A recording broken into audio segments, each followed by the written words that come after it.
భారత వికలాంగుల హక్కుల పరిరక్షణ సమితి మరి బుర్కచెర్ల గ్రామంలో ఏర్పాటు చేసినటువంటి ఈ జెండా గద్దె ఆవిష్కరణ కార్యక్రమానికి సభాధ్యక్షత వహించినటువంటి జిల్లా సీనియర్ నాయకులు ఉప్పునూతల నరసయ్య గారికి, అదేవిధంగా జిల్లా క్రమశిక్షణ కమిటీ చైర్మన్ జంజిరాల సుధాకర్ గారికి, విశిష్ట అతిథులుగా విచ్చేసినటువంటి జిల్లా అధ్యక్షులు గోగుల శేఖర్ రెడ్డి గారికి, అదేవిధంగా ఈ కార్యక్రమంలో పాల్గొన్నటువంటి సంఘం నాయకులందరికీ, మహిళా నాయకత్వానికి అందరికీ కూడా రాష్ట్ర కమిటీ పక్షాన పేరు పేరున ధన్యవాదాలు తెలియజేస్తూ, తెలంగాణ రాష్ట్రంలో ఏదైతే త్వరలో జరగబోయేటటువంటి స్థానిక సంస్థల ఎన్నికల్లో వికలాంగులకు గనక రాజకీయ రిజర్వేషన్ కల్పించకుండా రాష్ట్ర ముఖ్యమంత్రి రేవంత్ రెడ్డి ప్రభుత్వం ఎన్నికలకు వెళ్తే మాత్రం రేవంత్ రెడ్డి పార్టీని భూస్థాపితం చేయడమే లక్ష్యంగా ఈ బుర్కచెర్ల నుంచి పెద్ద ఎత్తున ఉద్యమాన్ని సిద్ధం చేస్తామని చెప్పేసి తెలియజేస్తూ, ముఖ్యంగా రేవంత్ రెడ్డి గారు అధికారంలోకి రాకముందు ఒకలాగా, అధికారంలోకి వచ్చినప్పుడు మరోలాగా ప్రవర్తిస్తున్నారు. వికలాంగుల సమాజానికి సంబంధించి రేవంత్ రెడ్డి గారు ముఖ్యమంత్రిగా బాధ్యతలు చేపట్టక ముందు మా కాంగ్రెస్ పార్టీ అధికారంలోకి వస్తే అనేక వేదికల్లో, అనేక బహిరంగ సభలో ఈ రాష్ట్ర ముఖ్యమంత్రి రేవంత్ రెడ్డి గారు మా కాంగ్రెస్ పార్టీ ఏ నెల అయితే అధికారంలోకి వస్తుందో అదే నెల ఈ వికలాంగుల పింఛన్లన్నిటి కూడా 6,000 రూపాయలు పెంచుతాం. ప్రస్తుతం కేసీఆర్ ప్రభుత్వం ఇస్తున్న 4,000 పదార్లే, మీ వస్తే మాత్రం ఖచ్చితంగా 6,000 రూపాయలు చేస్తాం. అది కూడా మేము అధికారంలోకి వచ్చిన నెల రోజుల్లోనే ఖచ్చితంగా ఇచ్చి తీరుతాం అని చెప్పేసి రేవంత్ రెడ్డి గారు అనేక వేదికల మీద, అనేక సభల్లో చెప్పిండు. ఇవాళ అధికారంలోకి వచ్చి రేవంత్ రెడ్డి గారిని బుర్కచెర్ల గ్రామం నుంచి ప్రశ్నిస్తున్నాం. అధికారంలోకి వచ్చి దాదాపు 20 నెలలు పూర్తయింది. 20 నెలల్లో వికలాంగుల పింఛన్ పెంచడానికి రాష్ట్ర ముఖ్యమంత్రికి వచ్చిన ఇబ్బంది ఏందో రాష్ట్ర ముఖ్యమంత్రి రేవంత్ రెడ్డి గారు స్పష్టం చేయాలి. అదొక్కటే కాదు, కాంగ్రెస్ పార్టీ రాష్ట్రంలో అధికారంలోకి వస్తే వికలాంగులందరికీ కూడా ఆర్టీసీలో 100% రాయితీతో ఉచిత ప్రయాణ సౌకర్యం కల్పిస్తానని చెప్పేసి ఈ రాష్ట్ర ముఖ్యమంత్రి రేవంత్ రెడ్డి గారే కాంగ్రెస్ పార్టీ ఎన్నికల మేనిఫెస్టోలో పేర్కొన్నారు. ఏం చెప్పిండు? ఇవాళ మహిళలకు ఉచిత రవాణా సౌకర్యం కల్పించిండు. అధికారంలోకి వచ్చిన నెలలోనే మీ వికలాంగులకు ఉచిత రవాణా సౌకర్యం కల్పిస్తారని చెప్పిన ఈ రాష్ట్ర ముఖ్యమంత్రి రేవంత్ రెడ్డి గారు ఇవాళ మహిళలకు ఇచ్చి వికలాంగుల సమాజానికి అట్టడుగు నుండి దుర్భర జీవితాలు కట్టుకున్న వికలాంగుల సమాజానికి ఇవ్వలేదంటే వికలాంగుల సమాజం పట్ల ఈ రాష్ట్ర ముఖ్యమంత్రి ఎంత వివక్ష ప్రదర్శిస్తుండ అనేది మనందరం కూడా అర్థం చేసుకోవాలి మిత్రులారా. అదేవిధంగా రేవంత్ రెడ్డి గారు ఏం చెప్పిండు? మా కాంగ్రెస్ పార్టీ అధికారంలోకి వస్తే ఖచ్చితంగా ఈ రాష్ట్రంలో వికలాంగుల బ్యాక్లాగ్ ఉద్యోగాలు భర్తీ చేస్తామని చెప్పిండు. నాడు జరిగిన తెలంగాణ ఉద్యమంలో కూడా వైకల్యాన్ని సైతం కూడా లెక్క చేయకుండా మా వికలాంగుల సమాజం ఆనాడు జరిగిన తెలంగాణ రాష్ట్ర ఉద్యమంలో కూడా క్రియాశీలక పాత్ర పోషిస్తే గత ముఖ్యమంత్రి బ్యాక్లాగ్ ఉద్యోగాలు భర్తీ చేయలేదు, మీ వస్తే ఖచ్చితంగా భర్తీ చేస్తానని చెప్పినటువంటి ఈ మాయ మాటల ముఖ్యమంత్రి నేటి వరకు కూడా వికలాంగుల బ్యాక్లాగ్ ఉద్యోగాలు భర్తీ చేసేందుకు చర్యలు తీసుకోలేదు. రేవంత్ రెడ్డి గారు గొప్పలు చెప్పే ప్రయత్నం చేసిండు. మాకు అధికారం ఇవ్వండి, మమ్మల్ని ఆశీర్వదించండి వికలాంగులు. మీ వికలాంగుల సంక్షేమ శాఖను గత ముఖ్యమంత్రి మరి మహిళా శిశు సంక్షేమ శాఖలో కలిపిండు. మేము అధికారంలోకి వస్తే అదే నెల మీకు ప్రత్యేకమైనటువంటి శాఖను చేసి మీకు ప్రత్యేక అధికారం నియమిస్తానని చెప్పిండు. రేవంత్ రెడ్డి గారు ఎక్కడ పెట్టారు? మీరు 20 నెలల నుంచి ఇవాళ మహిళలకు ఉచిత రవాణా కల్పించడం చేతనైంది మీకు, అది సంతోషం, మేము కూడా స్వాగతిస్తున్నాం. కానీ అట్టడుగు నుండి దుర్భర జీవితాలు కడుతూ బతుకు జీవుడు అంటూ కాలం వెళ్ళదీస్తున్నా మాకు ఉచిత రవాణా ఇవ్వరు. మీరు ఎన్నికల మేనిఫెస్టోలో చెప్పిన విధంగా మా హామీలు అమలు చేయరు. మీరే చెప్పారు, రేవంత్ రెడ్డి గారే కాంగ్రెస్ పార్టీ ఎన్నికల మేనిఫెస్టోలో చెప్పిండు ఈ రాష్ట్రంలో వికలాంగుల అట్రాసిటీ చట్టాన్ని సమర్థవంతంగా అమలు చేస్తాం మా కాంగ్రెస్ పార్టీ అధికారంలోకి వస్తని వాళ్ళ అభయాస్త్రం మేనిఫెస్టోలో 29వ అంశంలో రేవంత్ రెడ్డి గారే పేర్కొన్నాడు. ఈ రాష్ట్రంలో అట్రాసిటీ చట్టాన్ని అమలు చేస్తానన్న రేవంత్ రెడ్డి ప్రభుత్వంలోనే సీనియర్ ఐఏఎస్ అధికారిగా ఉన్నటువంటి స్మితా సబర్వాల్ వికలాంగుల సమాజానికి కించపరిచే విధంగా వ్యాఖ్యలు చేస్తే నేటి వరకు ఆ మీద ఎందుకు చర్యలు తీసుకోలేదని ఇవాళ తెలంగాణ వికలాంగుల సమాజం మిమ్మల్ని ప్రశ్నిస్తుంది.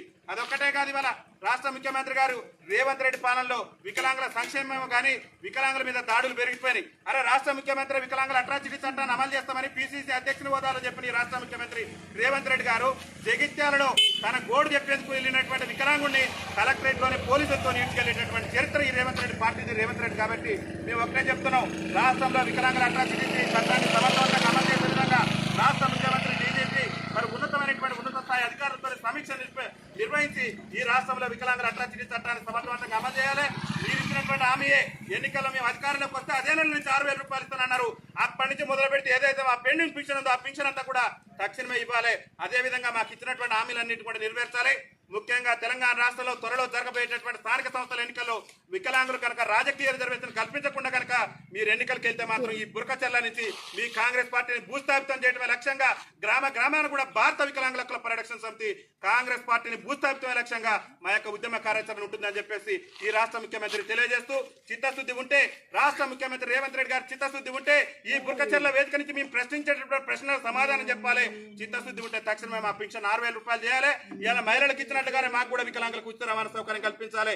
ఈ రాష్ట్రంలో ఉద్యోగాలు లేక పీజీలు పిహెచ్డీలు చేసి ఇవాళ బతుకు జీవుడు అంటూ బజార్లలో తిరిగే పరిస్థితి మా వికలాంగులకు దాపరించింది.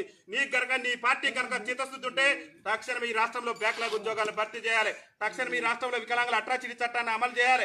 ఈ రాష్ట్రంలో వికలాంగుల సమాజం సమస్యలతో అల్లాడిపోతుంది. ఇవాళ వికలాంగుల సంక్షేమ శాఖ మంత్రి గారు ఉన్నారు. వికలాంగులకు సంబంధించి కాంగ్రెస్ పార్టీ ఏఐసిసి ఎన్నికల మేనిఫెస్టోలో కానివ్వండి, అదేవిధంగా అసెంబ్లీ ఎన్నికల మేనిఫెస్టోలో కానివ్వండి, వికలాంగులకు ఇచ్చిన ఒక్క హామీ అయినా నెరవేర్చిందా అనేది ఈ రాష్ట్ర వికలాంగుల సంక్షేమ శాఖ మంత్రి అడ్లూరి లక్ష్మణ్ గారు కూడా సమీక్ష చేయాలి. ఒక్కటంటే ఒక్క హామీ 20 నెలల పెట్టుకున్న వికలాంగుల సమాజం తిరగబెట్టి నిన్ను ఇంటి బాట పట్టించడం కూడా మా చేతుల్లో ఉన్నది. ఇవాళ నిన్ను ముఖ్యమంత్రి పీఠం మీద కూర్చోబెట్టిన కూడా ఇవాళ తెలంగాణ రాష్ట్రంలో ఉన్నటువంటి 30 లక్షల మంది వికలాంగుల సమాజం నిన్ను నమ్మి నువ్వు నీ ఆయాంలో నువ్వు అధికారంలోకి వస్తే మా సమస్యల పరిష్కారం అయితే అని చెప్పేసి నీ మాయ మాటలు నమ్మి మేము ఓట్లేస్తే ఇవాళ మమ్మల్ని నట్టేడు ముచ్చేటటువంటి ప్రయత్నం చేస్తున్నాం.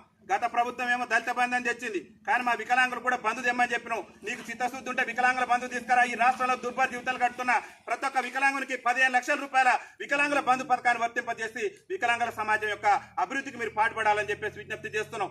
రాష్ట్రంలో వికలాంగుల మహిళల మీద వికలాంగుల మీద పెరిగిపోతున్న దాడులు అరికట్టేందుకు ఈ రాష్ట్రంలో ఉన్నటువంటి పోలీసు యంత్రాంగానికి కఠినమైనటువంటి చర్యలు తీసుకునే విధంగా వాళ్ళకి ఆదేశాలు ఇవ్వండి. వికలాంగుల మీద దాడులు, కుటుంబ సభ్యుల వికలాంగుల భూములు అక్రమంగా ఆక్రమించుకుంటున్నారు, దాడులు చేస్తున్నారు. ప్రజాప్రతినిధులు కూడా కనీసం వికలాంగులను వాళ్ళ దగ్గరికి వెళ్ళి కలవనిచ్చేటటువంటి పరిస్థితి కూడా లేదు. కాబట్టి దయచేసి వికలాంగుల సంక్షేమానికి పాటుపడండి. ఇవాళ ఇల్లు లేక అనేక మంది వికలాంగులు ఇవాళ అంగవైకల్యంతో బాధపడుతున్నారు. కనీసం వివాహాలు కూడా చేసుకోలేనటువంటి పరిస్థితి ఇల్లు లేక.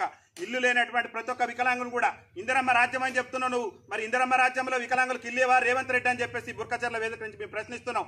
ఇందిరమ్మ రాజ్యంలో నీకు చిత్తశుద్ధి ఉంటే ఇందిరమ్మ గారు కూడా వికలాంగుల సమాజానికి కొద్దో గొప్ప గౌరవించింది, కానీ నీ హయాంలో మాత్రం వికలాంగుల మీద అడుగడుగున వివక్షే. అనేకమైనటువంటి ఉదాహరణలు ఉన్నాయి రేవంత్ రెడ్డి గారు. ఇవాళ మీరు ఎంఎస్ఎంఈ పాలసీ తీసుకొచ్చారు.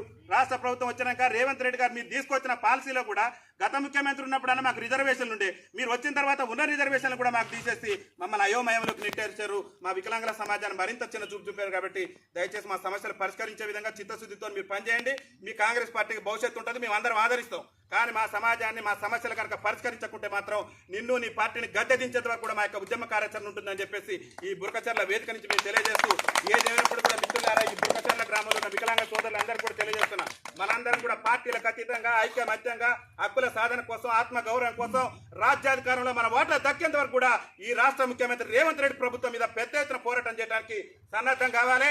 ఈ బుర్కచర్లలో మళ్ళొకసారి మనందరం కూడా సంఘటితంగా పెద్ద ఎత్తున ఈ రాష్ట్ర ముఖ్యమంత్రి తీరును నిరసిస్తూ నిరసన కార్యక్రమాలు కూడా చేపడతానని చెప్పేసి అందుకు అందరూ కూడా సన్నద్ధం కావాలని చెప్పేసి పిలుపునిస్తూ ఈ కార్యక్రమాన్ని ఇంత పెద్ద ఎత్తున ఏర్పాటు చేసినటువంటి జిల్లా సీనియర్ నాయకులు, పెద్దలు, గౌరవనీయులు, ఉపాధ్యాయులైనటువంటి ఉప్పునూతల నర్సయ్య గారికి, ఈ గ్రామ ఉపాధ్యక్షులు సురేష్ గారికి, ఈ కార్యక్రమంలో పాల్గొన్న గ్రామ పెద్దలందరికీ కూడా ప్రత్యేకంగా ధన్యవాదాలు తెలియజేస్తూ, నాతో పాటు ఈ కార్యక్రమంలో పాల్గొన్నటువంటి జిల్లా క్రమశిక్షణ కమిటీ చైర్మన్ జంజరాల సుధాకర్ గారికి, అదేవిధంగా జిల్లా అధ్యక్షులు గోగుల శేఖర్ రెడ్డి గారికి, భద్రయ్య గారికి, ఆరూరు బాబు గారికి, భాగ్యమ్మ గారికి, రేణుకా గారికి, ప్రతి ఒక్కరికి కూడా రాష్ట్ర కమిటీ పక్షాన రుద్రమ్మ గారికి అందరికీ కూడా రాష్ట్ర కమిటీ పక్షాన